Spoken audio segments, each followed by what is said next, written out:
नमस्कार दोस्तों, आप सभी का स्वागत है मेरे चैनल पर द प्रिंस वॉइस चैनल पर। चलो वीडियो चालू करते हैं, मगर एक बात है कि वीडियो पूरी देखना। में सभी आगे बढ़ना चाहते हैं और लाइफ में आगे बढ़ने के लिए हमें रोज ही कुछ नया सीखना चाहिए और आगे बढ़ना चाहिए। तो चलिए आज की प्रस्तुति शुरू करते हैं। ओम श्री गणेशाय नमः। दोस्तों, तिलकुट चौथ हिंदुओं का प्रसिद्ध त्योहार है। इसे सकट चौथ और संकट चौथ व्रत के नाम से भी जाना जाता है। दोस्तों, सकट चौथ का व्रत हर वर्ष माघ मास के कृष्ण पक्ष की चतुर्थी तिथि के दिन रखा जाता है। इस व्रत में चंद्रमा को अर्घ्य देने का विशेष महत्व है। सकट चौथ के व्रत का पारण रात को चंद्रमा को अर्घ्य देने के बाद ही किया जाता है और यह व्रत भगवान गणेश को समर्पित होता है। और इस बार साल 2024 में 29 जनवरी को संकष्टी चतुर्थी का व्रत मनाया जाएगा। दोस्तों, धार्मिक मान्यताओं अनुसार सकट चौथ यानी तिलकुट चौथ का व्रत रखने से बच्चों को लंबी आयु और अच्छे स्वास्थ्य की प्राप्त होती है। और इस दिन भगवान गणेश को तिल के लड्डू का भोग लगाया जाता है, जिस वजह से ही इसका एक नाम तिल चौथ पड़ा। दोस्तों, इस दिन गणेश भगवान के साथ ही चौथ की पूजा भी की जाती है और व्रत रखा जाता है और गणेश भगवान और चौथ माता की कथा पढ़ी और सुनी जाती है। दोस्तों, इस व्रत में चंद्रमा को अर्घ्य देने से सभी प्रकार के संकट दूर हो जाते हैं। विघ्नहर्ता भगवान गणेश अपने भक्तों के सभी संकट दूर करते हैं और उनकी सभी मनोकामनाएं पूर्ण करते हैं। इस व्रत को खास तौर पर माताएं अपनी संतान की लंबी आयु और परिवार की सुख समृद्धि की कामना से रखती है।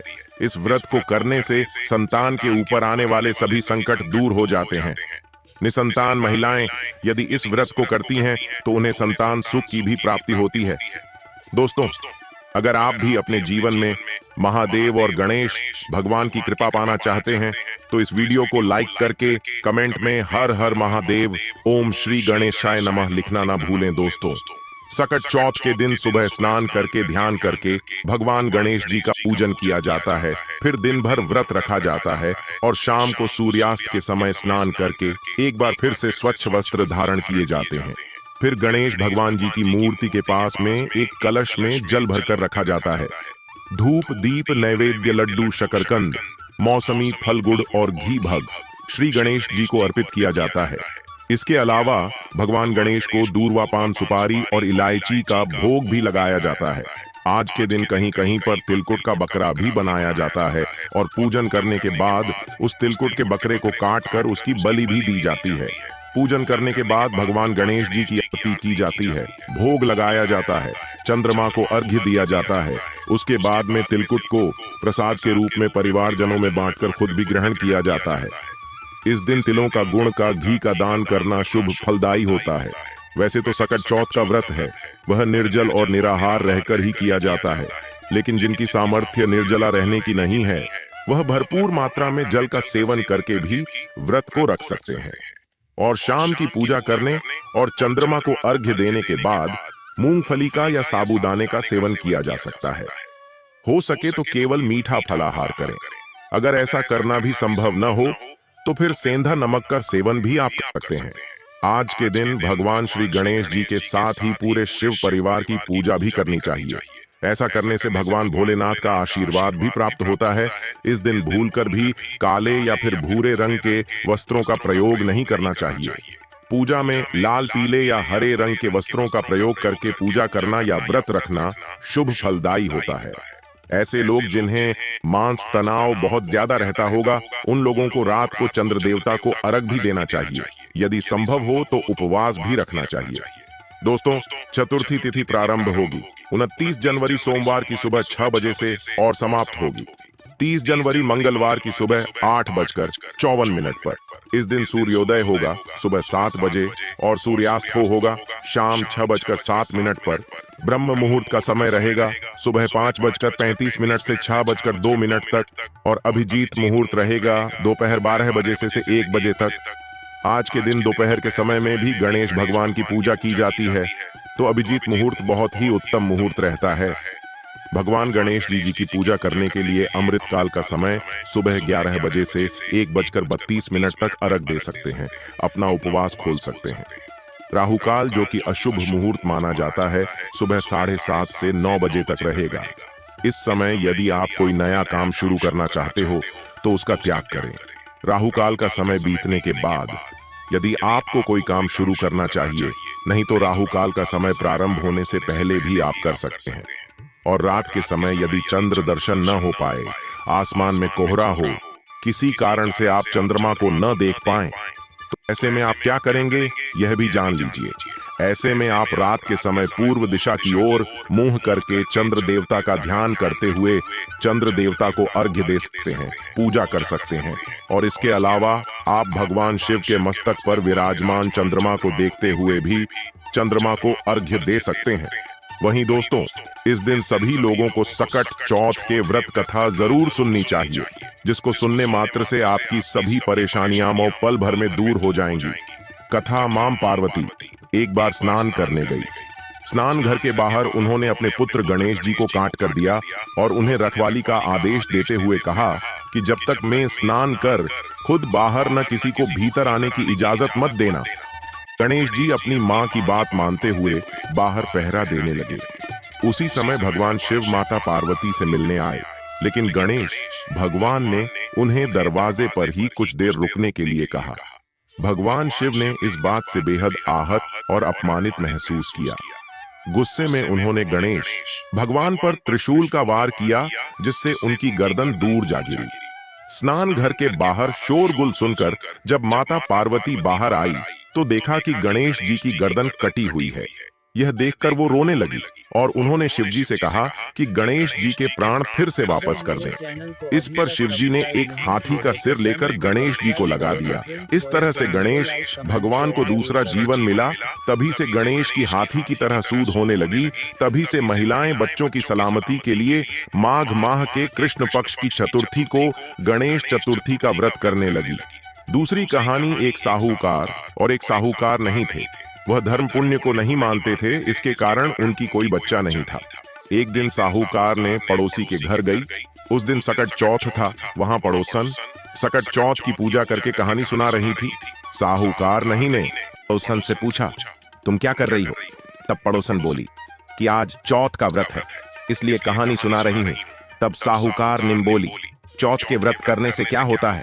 तब पड़ोसन बोली, इसे करने से अन्न धन सुहाग पुत्र सब मिलता है। तब साहूकार ने कहा, यदि मेरा गर्भ रह जाए तो मैं 1.25 सेर तिलकुट करूंगी और चौथ का व्रत करूंगी। श्री गणेश भगवान की कृपा से साहूकार ने के गर्भ रह गया तो वह बोली, मेरे लड़का हो जाए तो मैं 2.5 सेर तिलकुट करूंगी।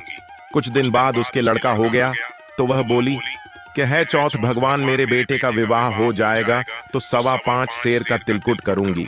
कुछ वर्षों बाद उसकी बेटी का विवाह तय हो गया और उसका बेटा विवाह करने चला गया, लेकिन उस साहूकारनी ने तिलकुट नहीं किया। इस कारण से चौथ देव उदित हो गए और उन्होंने पेड़ों से उसके बेटे को उठाकर पीपल के पेड़ पर बिठा दिया। सभी वर्ग को खोजने लगे पर नहीं मिला। हताश होकर सारे लोग अपने अपने घर को लौट गए। इधर जिस लड़की से साहूकार ने के लड़के का विवाह होने वाला था, वह अपनी सहेलियों के साथ गणगौर पूछने के लिए जंगल में डूब लेने गई। तभी रास्ते में बल्कि पेड़ से आवाज आई, ओ मेरी अर्थब्याही। यह बात सुनकर जब लड़की घर आई, उसके बाद वह धीरे धीरे सूख कर कांटा होने लगी। एक दिन लड़की की मां ने कहा, मैं तुम्हें अच्छा खिलाती हूँ, अच्छा पहनाती हूँ, फिर भी तो सूखती जा रही है, ऐसा क्यों? तब लड़की अपनी मां से बोली कि वह जब भी डूब लेने जंगल जाती है तो पीपल के पेड़ से एक आदमी बोलता है, क्यों? मेरी और धब्बे ही उसने मेहंदी लगा रखी है और सेहरा भी बांध रखा है। तब उसकी मां ने पीपल के पेड़ के पास जाकर देखा, यह तो उसका जमाई ही है। तब उसकी मां ने जमाई से कहा, यहां क्यों बैठे हैं? मेरी बेटी तो हद ही कर दी, और अब क्या लोगे? साहूकार ने का बेटा बोला, मेरी मां ने चौथ का तिलकुट बोला था लेकिन नहीं किया, इसलिए चौथ। माता ने नाराज होकर यहां बैठा दिया। यह सुनकर उस लड़की की मां साहूकार ने के घर गई और उससे पूछा कि तुमने सकट चौथ का कुछ बोला है क्या? तब साहूकार बोली, तिलकुट बोला था। उसके बाद साहूकार ने बोली, मेरा बेटा घर आ जाए तो 2.5 मन का तिलकुट करूंगी। इससे श्री गणेश भगवान प्रसन्न हो गए और उसके बेटे को फेरों में लाकर बैठा दिया। बेटी का विवाह धूमधाम से हो गया। जब साहूकार ने के बेटा एवं बहू घर आ गए, तब साहूकारनी ने 2.5 मन तिलकुट किया और बोली, हे चौथ देव, आपके आशीर्वाद से मेरे बेटा बहू घर आए हैं। जिससे मैं हमेशा तिलकुट करके व्रत करूंगी। इसके बाद सारे नगरवासियों ने तिलकुट के साथ सख्त व्रत करना प्रारंभ कर दिया। चौथे, जिस तरह साहूकार ने को बेटे बहू से मिलवाया, वैसे ही हम सबको मिलवाना। इस कथा को कहने सुनने वालों का भला करना। बोलो सकट चौथ की जाए, श्री गणेश देव की जाए। तीसरी कहानी, एक बुढ़िया थी। वह बहुत ही गरीब और दृष्टिहीन थी। उसके एक बेटा और बहू थे। वह बुढ़िया सदैव गणेश जी की पूजा किया करती थी। एक दिन गणेश जी प्रकट होकर उस बुढ़िया से बोले, बुढ़िया माँ, तू जो चाहे सो मांग ले। बुढ़िया बोली, मुझसे तो मांगना नहीं आता, कैसे और क्या मांगू? तब गणेश जी बोले, अपने बहू बेटी से पूछकर मांग लें। तब बुढ़िया ने अपने बेटे से कहा, गणेश जी कहते हैं तो कुछ मामले बता, मैं क्या मांगू? पुत्र ने कहा, माँ तो धन मांग। बहुत से पूछा तो बहू ने कहा, नाती मांग ली। तब बुढ़िया ने सोचा कि यह तो अपने अपने मतलब की बात कह रहे हैं।